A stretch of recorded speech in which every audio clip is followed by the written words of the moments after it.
சில சம்பவங்கள் நடைபெறுவதை வைத்து சட்டம் ஒழுங்கு கெட்டுவிட்டது என சொல்ல முடியாது. ஒட்டுமொத்த அளவில் குற்றங்கள் குறைவாகவும் தமிழ்நாடு அமைதி பூங்காவாகவும் இருக்கிறது. முன்னாள் டிஜிபி சைலேந்திரபாபு பேட்டி.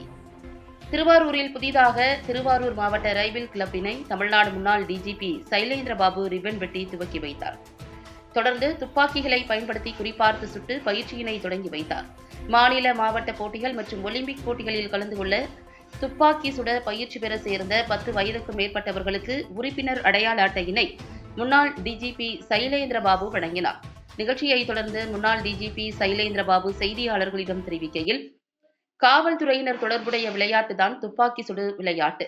ஒலிம்பிக்கில் விளையாடும் முக்கிய போட்டியாகும் இது. துப்பாக்கி சுடுதலில் ஒலிம்பிக் போட்டியில் இந்தியா 2 மெடல்கள் வாங்கியுள்ளன. இதற்கு முன்னதாகவும் ஒலிம்பிக்கில் துப்பாக்கி சுடுதல் போட்டியில் தான் மெடல் கிடைத்துள்ளது. துப்பாக்கி சுடும் பயிற்சி மையம் சென்னை, கோவை, மதுரை ஆகிய இடங்களில் மட்டும் இருந்தது. திருவாரூரில் இதுபோன்ற வசதி தொடங்கப்பட்டுள்ளது. அவர்களுக்கு எனது பாராட்டை தெரிவித்துக் கொள்கிறேன் என்றவர், இங்கு பயிற்சி பெறுபவர்கள் மாநில, மாவட்ட, தேசிய அளவில் மற்றும் ஒலிம்பிக்கில் மெடல் வாங்க வாய்ப்புகள் உள்ளது. இதனை ஊக்குவித்த அனைவருக்கும் பாராட்டை தெரிவித்துக் கொள்கிறேன் என்றார். தமிழ்நாடு 8 கோடி பேர் வாழும் பெரிய மாநிலம். பெருமளவில் குற்றங்கள் குறைவாக உள்ளது. அவ்வப்போது கொலை குற்றங்கள், கொலை முயற்சிகள் நடைபெறுகிறது. குறிப்பிட்ட தொழில் செய்யும் மருத்துவர்கள், வழக்கறிஞர்கள், ஆசிரியர்கள் மீது தாக்குதல்கள் காவல்துறை தொடங்கிய காலத்தில் இருந்து நடந்து கொண்டிருக்கிறது. இதற்கு காவல்துறை எந்த மாதிரி நடவடிக்கை எடுத்தார்கள் என்று பார்க்கும் பொழுது குற்றவாளிகளை உடனடியாக கைது செய்திருக்கின்றனர். பல குற்ற சம்பவங்கள் நடைபெறாமல் தடுத்திருக்கின்றனர். ரவுடிகளை கண்காணித்து பல குற்ற சம்பவங்களை தடுத்து நிறுத்தி இருக்கின்றனர். சில சம்பவங்கள் அதனை மீறி நடைபெறுவதை வைத்து சட்டம் ஒழுங்கு கெட்டுவிட்டது என சொல்ல முடியாது. ஒட்டுமொத்த அளவில் குற்றங்கள் குறைவாகவும் தமிழ்நாடு அமைதி பூங்காவாகவும் இருக்கிறது.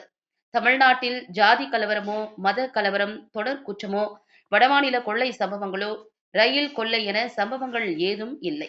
கிராமங்களில் நடைபெறும் திருட்டுக்களை கூட காவல்துறையினர் தடுத்து நிறுத்துகின்றனர்.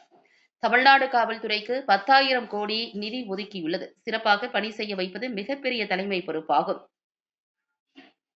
8ஆம் வகுப்பு படித்தவர்கள் காவலர்களாக சேர்ந்தனர். பின்னர் 10ஆம் வகுப்பு படித்தவர்கள் காவலராக சேர்ந்தனர்.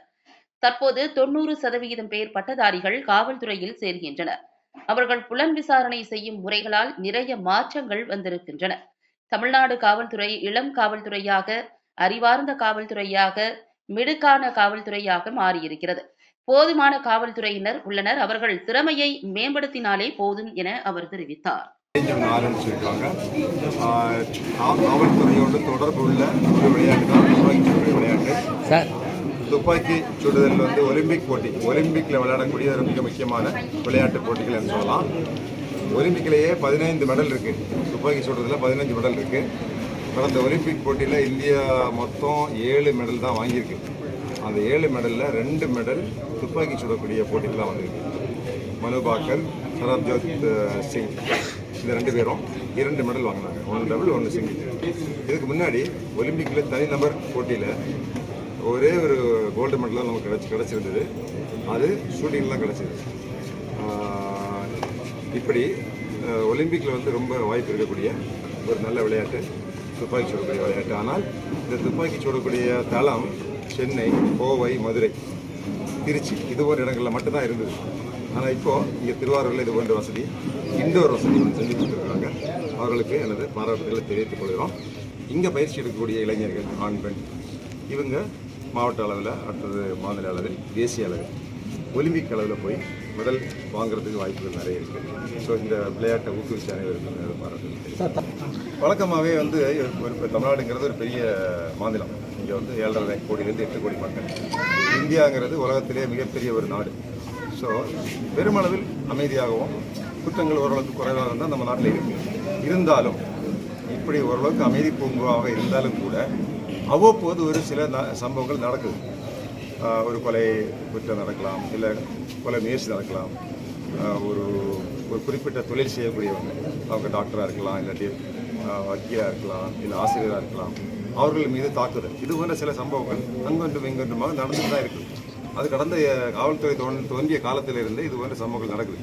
ஆனால் அது நடந்த பிறகு காவல்துறை என்ன மாதிரி நடவடிக்கை எடுத்தார்கள் என்பதை பார்க்கும்போது தமிழ்நாடு காவல்துறை உடனடியாக எந்த தயக்கமும் இல்லாமல் அந்த குற்றவாளி யாராக இருந்தாலும் உடனடியாக கைது செய்திருக்காங்க. பல குற்ற சம்பவங்கள் நடைபெறாமல் தடுத்திருக்கிறாங்க.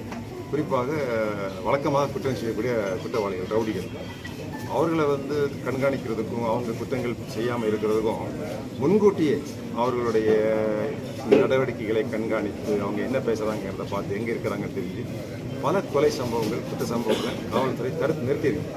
சில சம்பவங்கள் இதுபோல் அதை மீறி நடக்குது. பட் அதுக்காக சட்டம் ஒழுங்கு கெட்டு போச்சுது அப்படின்னு நம்மளால் சொல்ல முடியாது. பல சம்பவங்கள் தடுத்து நிறுத்தியிருக்கிறாங்க. சில சம்பவங்கள் நடந்த உடனே நடவடிக்கை எடுத்திருக்கிறாங்க. ஒட்டுமொத்த அளவில் தமிழ்நாட்டில் குற்றங்கள் குறைவாகவும் தமிழ்நாடு அமைதி பூங்காகவும் இருக்குது. இப்போ தமிழ்நாட்டில் ஒரு ஜாதி கலவரமோ, ஒரு மத கலவரமோ, இல்லாட்டி ஒரு சங்கிலி குற்றமோ, அதாவது கிரைம், பேக்கப், தொடர் குற்றங்களோ, இல்லை வடமாநில கொள்ளையர்கள் வந்து பயங்கரமான கொள்ளை சம்பவங்கள் நடத்தின சம்பவமோ, இல்லை ரயில் கொள்ளையோ, அப்படிப்பட்ட சம்பவங்கள் இல்லை. கிராமங்களில் கூட ஒரு சாதாரண மோட்டார் சைக்கிள் திருட்டு இல்லாட்டி ஒரு செயின் ஸ்நாட்ச் இருந்தால் கூட உடனடியாக காவல்துறையில் அதிகமான ரியாக்ஷன், அதே தேவைக்கு அதிகமான அளவில் அவங்க ரியாக்ட் பண்ணி அந்த சம்பவங்களை தடுத்து நிறுத்துறாங்க, குற்றவாளியை கைது பண்ணுறாங்க. இப்போ தமிழ்நாடு காவல்துறைக்கு கிட்டத்தட்ட 10,000 கோடி ரூபாய் தான் ஒதுக்குறாங்க. அது ஒரு பெரிய அளவுக்கு அதுக்கு மேலே அவங்களால ஒதுக்க முடியுமான்னு தெரியல. ஸோ ஆனால் இருக்கிற காவலர்கள் நல்ல பயிற்சி கொடுத்து, நல்ல அவங்க திறமையை வளர்த்து அவர்கள் சிறப்பாக பணி செய்ய வச்சோன்னா அதுதான் மிகப்பெரிய தலைமை பொறுப்பாக இருக்க முடியும். இதில் 8வது வகுப்பு படித்தவங்க தான் காவலர்களாக சேர்ந்தாங்க. இப்போ கூட 10th பாஸ் பண்ணால் போதும் காவலர் சேர்க்கலாம். ஆனால் சேரக்கூடியவங்க 90% பட்டதாரிகள், 35% காவலர்கள் இன்ஜினியரிங் பட்டதாரிகள், பொறியியல் பட்டதாரிகள் வந்து காவலராக சேர்றாங்க. அப்போ அவங்க எழுதக்கூடிய விதம், அவங்க பேசக்கூடிய விதம், அவங்க புலர்ந்த சாதனை செய்யக்கூடிய விதம், அவங்க பொதுமக்களோட நடந்து கொள்ளக்கூடிய விதம் எல்லாம் நிறைய மாற்றங்கள் வந்திருக்கு. இப்போ தமிழ்நாடு காவல்துறை ஒரு இளம் காவல்துறையாக, நல்ல மிடுக்கான காவல்துறையாக, அறிவார்ந்த காவல்துறையாக மாறிருக்கு. ஸோ இப்போ இருக்கிற ஸ்ட்ரெங்க், இப்போ இருக்கிற அளவுக்கு காவல் நிலையங்களும் அதில் உள்ள காவலர்களும் போதுமானதாக இருக்கிறாங்க. அவங்க திறமை இன்னும் கொஞ்சம் மேம்படுத்தினாலே போதும். தேங்க்யூ.